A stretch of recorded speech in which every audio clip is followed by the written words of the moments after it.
I'm playing the long game, I always have. It's why a lot of you have good relationships with me. I see you at different places. I know who you are, I care, I interact with you. Like, life is simple. Like, the truth wins. You may be confused because times are tough in the media and there's always issues in this country and we got flaws and all that stuff. You're more than welcome to look at the pessimistic aspects of society and life. I choose to, in my 80, 90 years, hopefully on earth, to understand that I got to be a human being, which if you want to talk about big data and math, the rarity of actually becoming a person is insane. 400 trillion to 1. I just want everybody to hear this. This is the reason I'm happy 24/7, 365 for the rest of my life. 400 trillion to 1. The odds of becoming a human being. It's the only way I think about it. Like, what the fuck is the matter with people? In the most macro, it's you don't deserve to be here. Like, and I like to use the word deserve because like that makes it like it's ridiculous. Like, it's ridiculous. The whole thing's ridiculous.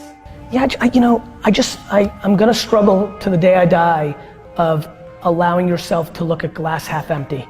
And now I understand it's DNA and it's wiring and it's, if you grow up with a mother who's extremely negative, it's a really tough situation to break out of. It's just proven, I've understood. You grow up in a tough town, I get it. There's a couple of issues with that. Number one, nobody cares. I kind of weirdly want people to pull over right now. I want you to look at that rear view mirror, right? That's what's called, thank you. Yeah. I want you to look at it. You need to understand if you look at it, it's your fault. What do you mean?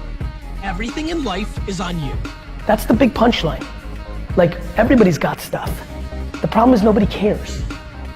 And once you understand that nobody cares, and you're complaining to empty air, you start going in a little bit of a different direction. And yeah, I mean, I like putting out positivity. What's happening right now is the small minority of people that are mad and angry and hateful and dark are much louder than the big percentage of us that are happy and excited and feel great. And because of the way technology works, they are much louder than they've ever been before.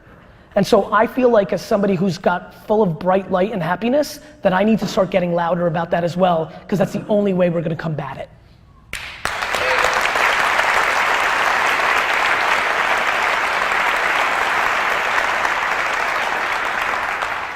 And you know what? That right there in real time is what it's all about, because if that's the thing that's gonna get the loudest clap so far from this conversation, that's what we need to be focusing on. I wanna be on the offense of positivity, not dwell, and understand how we got here. There's only so much I can do about being happy and documenting my happy journey. I'm trying to pressure the other people that are happy to talk about it too. I just think we're in a very awkward time. I think it's rubbernecking, and it's just the way it is, right? Like, we pay more attention to the negative than the positive. It's just how I feel about the world.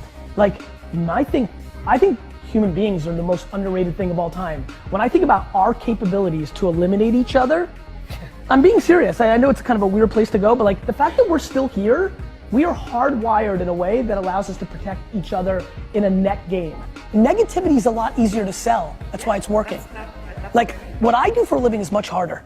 I'm trying to win on positivity, which is the hardest sell. I feel more responsibility than ever as somebody who is happy and wants other people to be happy, genuinely, to get louder. And so it's an interesting time in our country's history and just in human society. And so if you leave with anything for any of us, please take on the sense of responsibility that if you've got good and you feel good, to start sharing that content as well, because the world needs more of it.